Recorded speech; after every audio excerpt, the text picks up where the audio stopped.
pour dire non au silence. Les Juifs de Provence victimes du nazisme. Une production du groupe de réflexion et d'information sur les communautés ethniques de Provence, GRICEP, et de l'association Vidas Largas de Marseille. Réalisation Hubert Hanoun et Sami Sadak. Montage Henri Clément.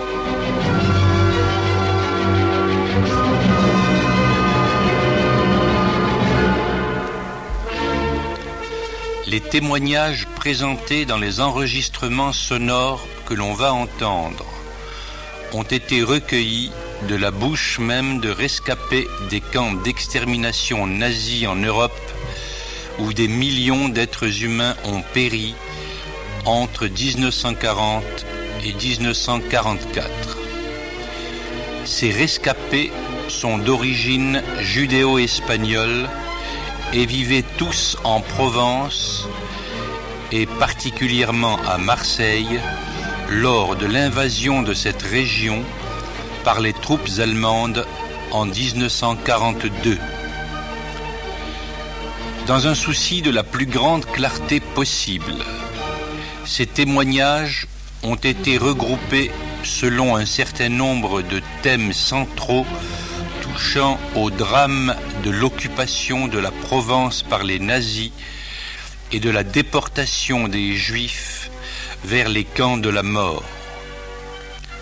Ce regroupement par thème a pourtant été réalisé de façon à ce que, à aucun moment, la signification que les rescapés de ces drames ont voulu donner à leur témoignage ne soit transfigurée.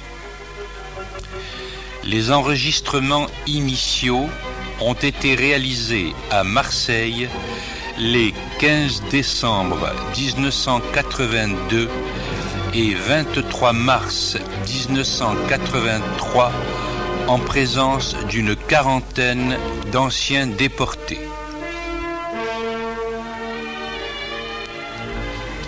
Pour tout renseignement concernant ces documents, s'adresser au Centre régional de documentation pédagogique, 31 boulevard d'Athènes à Marseille, 1er arrondissement, téléphone 91 92 17, indicatif départemental 91.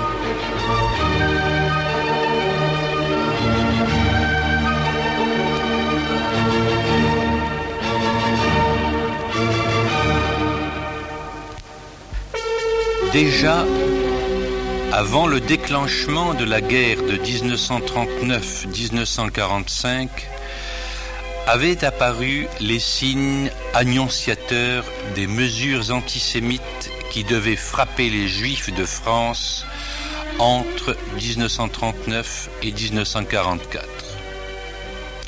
Et tout d'abord, quelques points de repère historiques.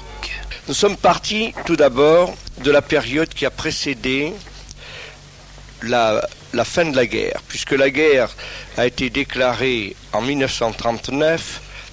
Elle a été déclarée, on ne va pas y revenir, à la suite d'événements politiques qui ont été provoqués par la démission des gouvernements et des pays occidentaux en face de l'Allemagne hitlérienne menaçante. C'est ce qu'on a appelé la politique munichoise qui avait abouti aux accords de Munich, qui ont suivi donc l'Anschluss de l'Autriche en 1938, l'occupation donc de la Tchécoslovaquie qui a été la conséquence de ces accords de Munich, c'est-à-dire l'abandon d'une partie de ce pays, les Sudètes, qui étaient des Tchèques d'origine allemande, l'occupation par l'Allemagne de la Tchécoslovaquie, et ensuite l'Allemagne devenant de plus en plus arrogante, s'est jetée sur la Pologne en 1939, au mois de septembre. C'est à partir de là que débute la guerre. La France et l'Angleterre, étant alliées de la Pologne, ont déclaré la guerre à l'Allemagne le 2 septembre 1939. On s'est donc trouvé entraîné dans une guerre que personne ne voulait, mais qui a été imposée. À partir de là, les Juifs, eux, vivaient les événements d'une façon différente de l'ensemble de la population. C'est-à-dire que d'une part, ils étaient soumis aux mêmes obligations militaires, ils ont été appelés sous les drapeaux, ils ont donc été mobilisés, ils sont partis dans des unités combattantes. Ils ont donc fait cette première partie de la guerre qui va de septembre 1939 jusqu'à juin 1940, qui a été la capitulation. Il ne faut pas oublier qu'il y a eu plusieurs parmi nous qui ont été mobilisés, qui ont fait cette drôle de guerre, ce qu'on appelle la drôle de guerre. Il y a eu naturellement cette capitulation désastreuse qui est venue à la suite, comme on le sait, de la trahison ou de l'insuffisance de préparation de l'état-major français à l'époque, dont il est de rappeler le nom du général Gamelin qui en était l'auteur principal. Alors, les Juifs, donc, vivaient la vie de tous les Français, étaient des citoyens à part entière, lorsqu'ils étaient de nationalité française, bien entendu, et ont donc eu le même sort que tous les citoyens. Mais, en plus de cela, ils avaient à subir, je dirais sur le plan moral, ils étaient quand même préoccupés par tout ce qui se passait depuis l'avènement du nazisme. Depuis 1933, Hitler étant devenu chancelier du Reich, on s'était aperçu que la volonté d'Hitler était de s'occuper des Juifs dans le monde entier par la suite, et d'abord en Allemagne, ensuite dans les pays occupés par l'Allemagne, puis ensuite dans le reste du monde. Et petit à petit, donc, il y a eu on a pris connaissance des persécutions qui ont commencé dès 1933 en Allemagne, avec le statut des Juifs en Allemagne, le numerus clausus, toutes les persécutions qu'on a connues, la nuit de Crissa, etc. Et on ne pensait pas quand même que cela puisse se passer ici. Puis tout à coup, nous nous sommes trouvés, nous, Juifs de Marseille, mis en face de la vérité, en face de la réalité. Nous avons nous-mêmes reçu des Juifs qui venaient de ces pays, des Juifs qui venaient d'Autriche, des Juifs qui venaient d'Allemagne, des Juifs qui venaient de Tchécoslovaquie, des Autrichiens, donc de plusieurs des Juifs de tous ces pays, que nous avons accueillis ici comme réfugiés parce qu'ils fuyaient donc l'occupation allemande, et il nous racontait ce qui se passait là-bas. Mais enfin, comme vous savez, c'est comme si quelqu'un vient assister à un tremblement de terre dans un pays, vient vous raconter ce qui s'est passé. Bon, on l'écoute gentiment, puis c'est tout, ça s'arrête là. On dit, oh, quelle pitié, quel dommage, c'est vrai, mon Dieu, vous avez subi cela, etc. Donc nous ne nous rendions pas bien compte, et nous avons quand même reçu très fraternellement, très amicalement, très chaleureusement tous les Juifs qui venaient de ces pays, et nous avons même organisé en tant que communauté juive de Marseille, nous ne devons pas l'oublier, un service d'accueil aux réfugiés qui se trouvait à la rue des Convalescents, et nous avons là-bas organisé il y a eu d'abord une soupe populaire. Bon, c'est peut-être moche comme mot, mais la soupe populaire permettait quand même à des dizaines et des dizaines de personnes de manger tous les jours à midi. Et le soir, il y avait l'organisation hôtelière qui se faisait surtout dans des hôtels du quartier de la Joliette et dans d'autres hôtels aussi, le service médical qui était fait par des juifs coreligionnaires, et il y avait également une synagogue de riches ashkénazes et un mikvé qui ont été organisés à la rue des Convalescents. Puis, alors, il y a eu la guerre, et un petit peu avant la guerre, il y avait en France la Troisième République qui était un peu vers son déclin déjà. Et nous avions un gouvernement qui s'appelait le gouvernement d'Édouard Daladier. Édouard Daladier qui avait succédé à d'autres gouvernements précédents qui étaient partis du Front populaire à l'époque de Léon Blum en 1936.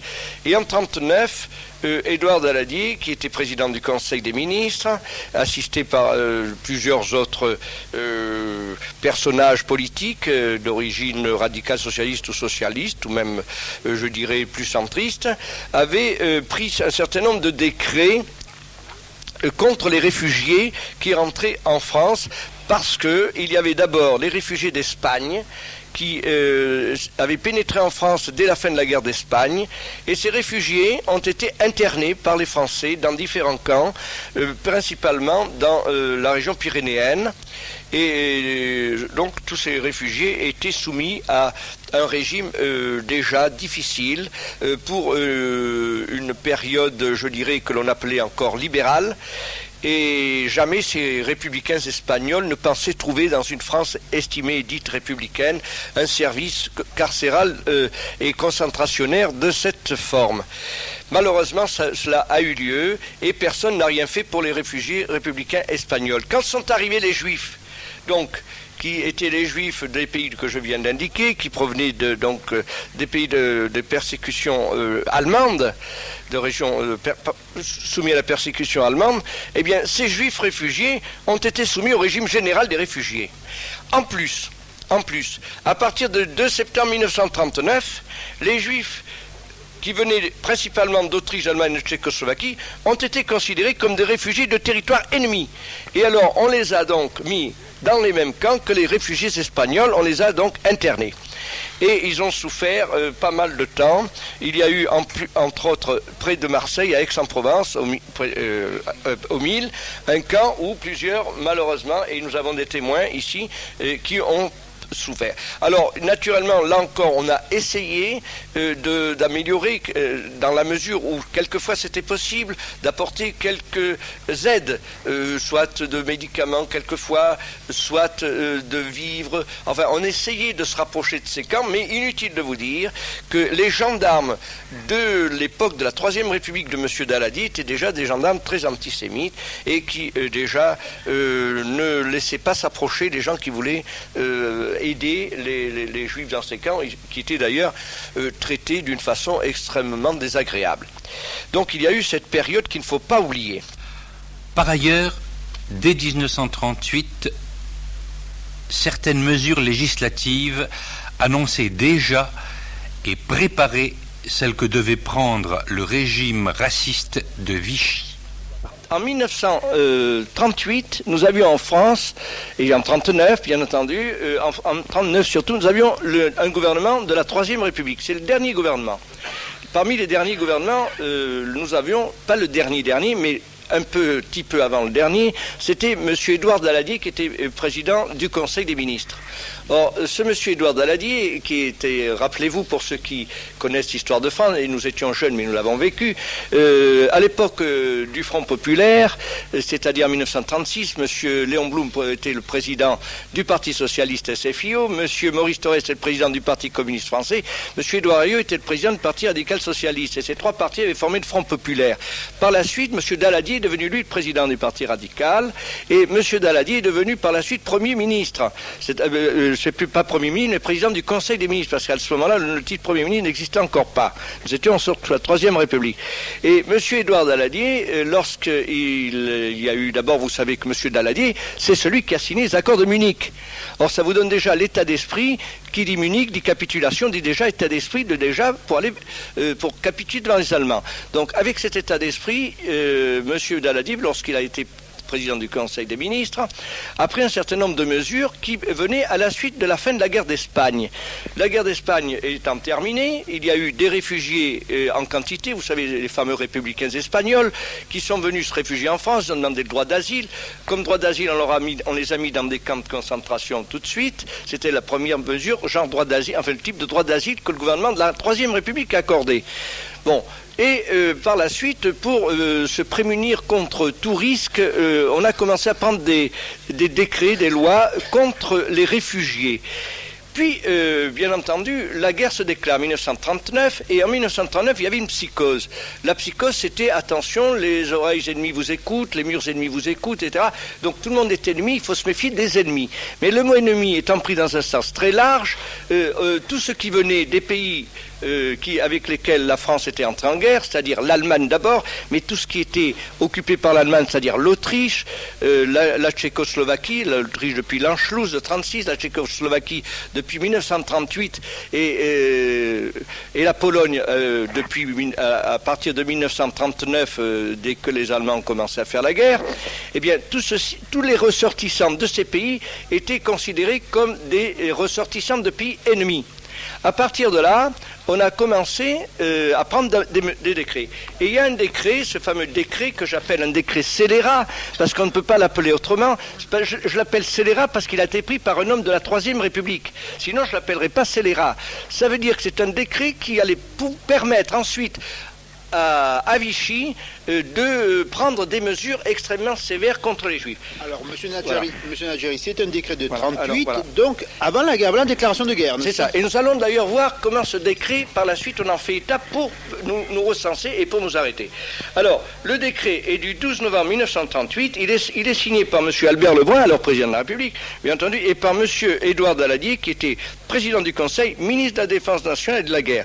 Le ministre de l'Intérieur, c'était M. Albert Sarraut, et le garde des Sceaux, ministre de la Justice, c'était M. Paul Marchandeau. Oui, c'était tous des républicains bon teint. Mais ces mesures ne servaient, ces mesures extrêmement... je vais vous lire seulement un article, c'est l'article 25 de ce décret, qui reprend un autre article du mois de mai 38. Vous allez voir. Alors, le décret du 2 mai 38 sur la police des étrangers est remplacé par les dispositions suivantes. Vous allez voir qu'après, on va nous appliquer à nous. Mais nous ne sommes pas encore en occupation, nous sommes en pleine République.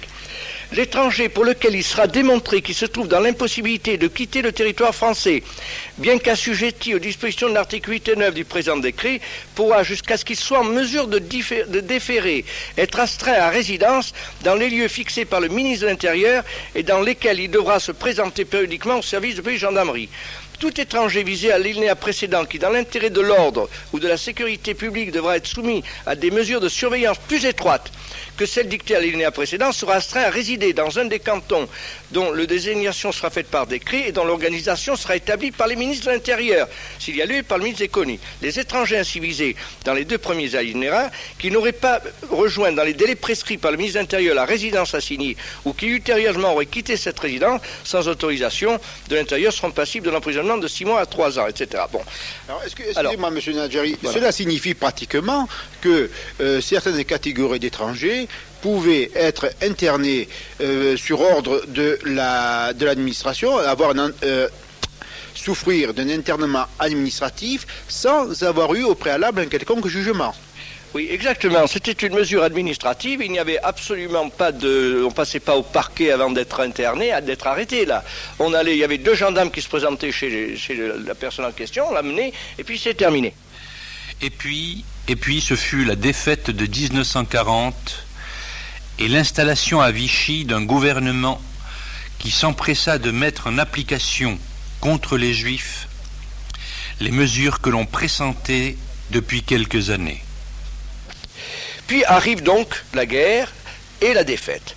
Qu'est-ce qui se passe? Juin 40, eh bien, les armées allemandes arrivent jusqu'à Paris. Elles occupent donc une grande partie de la France. Et la France est à ce moment-là divisée en deux.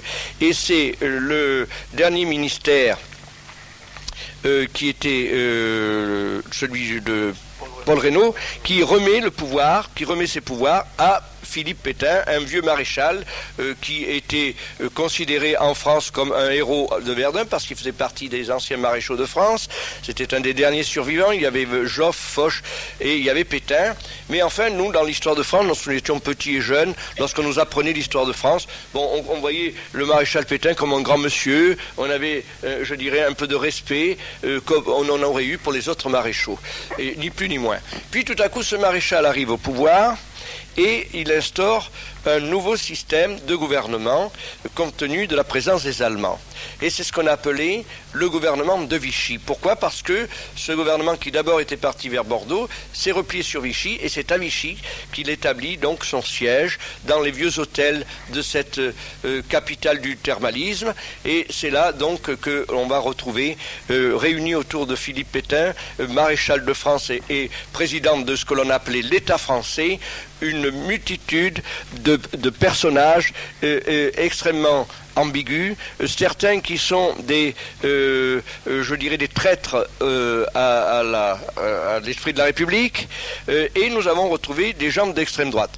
Mais il s'allie d'abord, il s'adjoint Pierre Laval, qui est un ministre, qui nomme Premier ministre, et il a naturellement des gens que nous avons appelés, nous, par la suite, et nous appelons d'ailleurs toujours des salopards, dont certains, Carcopino, et enfin Pardon. Alors, et on nomme un commissariat aux questions juives. Donc au départ, avant d'Arquier de Pellevoix, il y avait Xavier Vallat. Alors Xavier Vallat, qui comme vous le savez, ou pour ceux qui ne le savent pas, est toujours rédacteur dans le journaux d'Action française, et qui dirige même actuellement Aspect de la France, chose extraordinaire mais vraie, comme dirait Jacques Martin. Mais nous avons encore M. Xavier Vallat qui écrit toujours et qui est rédacteur en chef d'Aspect de la France. Alors M. Xavier Vallat est nommé premier commissaire aux questions juives, et partant de là, on organise un statut des Juifs. Le statut des Juifs, c'est quoi? Eh bien, c'est une copie à la française. Il y a aussi le socialisme à la française, mais ça, c'est la copie de l'antisémitisme, mais à la française. Et c'était quoi?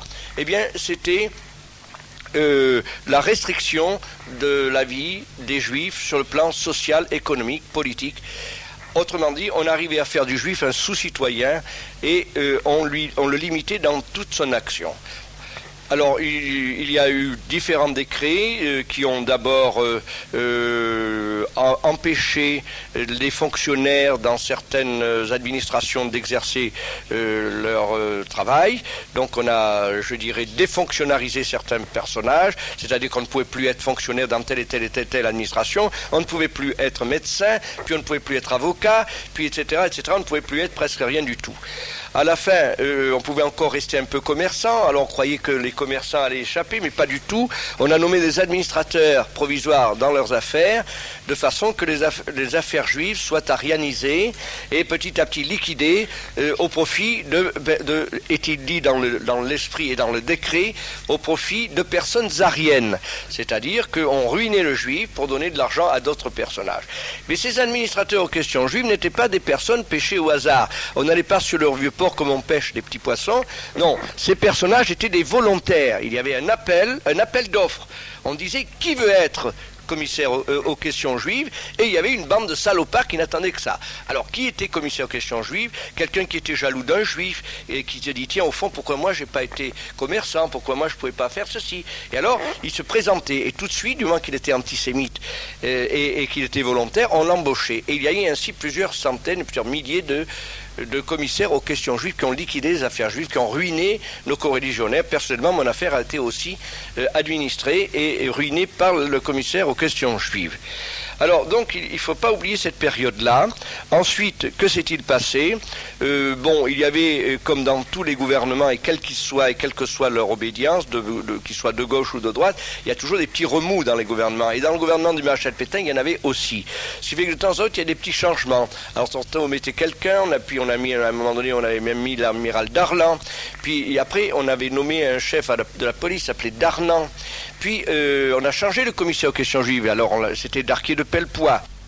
Ces mesures vinrent frapper une communauté juive de Marseille, installée là depuis longtemps, et qui s'était intégrée dans la vie de la cité. J'ai quelques éléments d'information à apporter, en tant que témoin d'abord, et en tant que juif de Marseille, car parmi tous ceux qui sont ici, certains sont nés à Salonique, d'autres à Constantinople.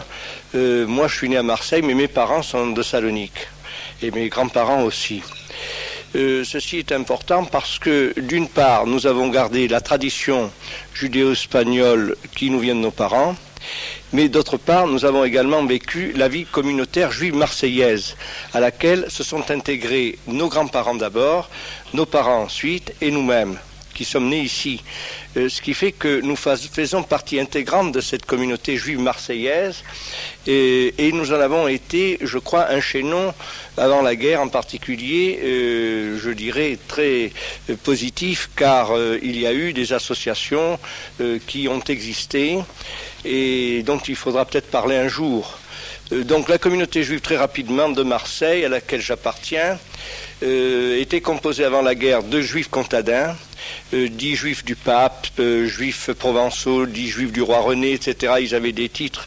Ce sont les vieilles familles qui sont nos amis, des Mossé, des Crémieux, des Vidal-Naquet, des Astruc, des David, des Raphaël, etc. Toutes sortes de gens qui aujourd'hui ont des noms bien français, bien catholiques, car soit il y a eu des conversions au cours de certaines générations. Quoi qu'il en soit, une grande partie de ce judaïsme a disparu, bien entendu, une partie aussi a subi subi les mêmes persécutions que nous. Donc je ne veux pas l'incriminer en particulier, mais je dis que c'était une des composantes principales de la communauté. Ensuite, la deuxième composante était la communauté judéo-espagnole, qui est de tradition religieuse ou d'origine hispano-portugaise. Pourquoi hispano-portugaise et pourquoi pas seulement hispanique et pas seulement portugaise? Parce que il y a eu, soit à l'époque de nos ancêtres au départ d'Espagne, des départs sur le Portugal, et aussi bien au départ d'Espagne, il y a eu des départs sur Salonique et Constantinople, et sur les autres villes, bien entendu, de l'ancien Empire ottoman. Et il y a eu par la suite du Portugal ces mêmes départs, puisqu'il y a eu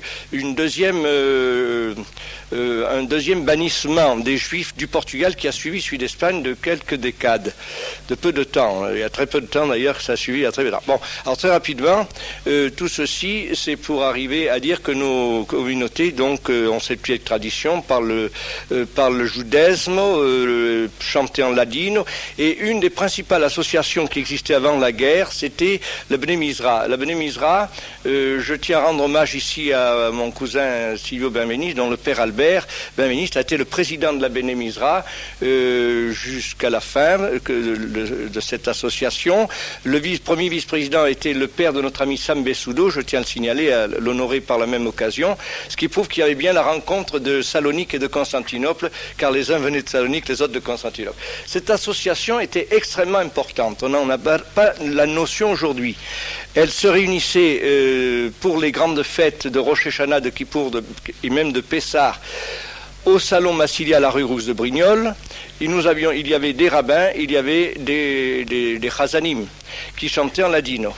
Il y avait un service social extrêmement important, je dirais même que c'est un service social qui regroupait un peu ce qui existe aujourd'hui dans la communauté, c'est-à-dire qui regroupe aussi bien le FJU que le reste. Qu'est-ce que c'était en somme? C'était un service d'aide aux nécessiteux et même, je dirais, d'aide à la population qui n'avait pas des moyens extrêmement importants. Et je citerai quelques exemples de ce travail qui se faisait sur le plan de l'aide sociale. Une grande partie de la population juive d'origine de Salonique, Constantinople, Izmir, Brousse, etc., habitait principalement dans le quartier dit de l'Opéra, c'est-à-dire toutes les rues adjacentes. Et d'ailleurs, nous allons y venir tout de suite, puisque c'est de là aussi qu'il va y avoir aussi des arrestations et déportations dans très peu de temps. Donc, une grande partie habitait là. Disons qu'il y avait un petit peuple qui était ce qu'on peut appeler une classe ouvrière. Il y avait une classe ouvrière. Des gens qui travaillaient aussi bien dans des usines, des manufactures, dans les travaux publics, dans le bâtiment, et qui donc représentait quand même une population importante. Pourquoi travaille-t-il dans cette partie de l'activité économique? Eh bien, un petit peu comme pour les immigrés d'aujourd'hui, parce que peut-être que les gens d'ici ne faisaient pas le travail et qu'ils étaient, eux, les immigrés de l'époque, il ne faut pas l'oublier. Bon, c'est un premier point. Deuxième point, il y avait une petite bourgeoisie qui habitait dans d'autres parties de Marseille, en partant du cours Pierre-Puget, la rue Édouard de Langlade jusqu'au boulevard Perrier. Et tout ceci fait que les riches aidaient les moins riches, les nécessiteux. Alors, on aidait, par exemple, lors des bar mitzvot, on achetait des costumes pour les jeunes qui allaient faire bar mitzvah. On leur offrait des costumes. On offrait également aux futurs mariés des trousseaux. On leur faisait des corbeilles de mariage, il y avait une aide assez importante, et il y avait une aide aux chômeurs, aux malades, des visites aux malades, et il y avait jusqu'au dernier devoir, c'est-à-dire le dernier devoir, vous savez ce que c'est le devoir après la mort. Donc je dirais que la Bnei Mizra a fait ce tour général d'aide sociale, etc. Bien. Le reste de la communauté, bon, je ne sais pas ici en parler, mais nous pouvons dire qu'elle se composait un petit peu de Juifs d'Afrique du Nord, très peu d'ailleurs à l'époque, donc quelques-uns habitaient aussi dans le quartier de l'Opéra, et il y avait également, surtout des Oranais d'ailleurs, il y avait quelques Tunisiens, d'ailleurs, qui étaient souvent dans la bourgeoisie marseillaise.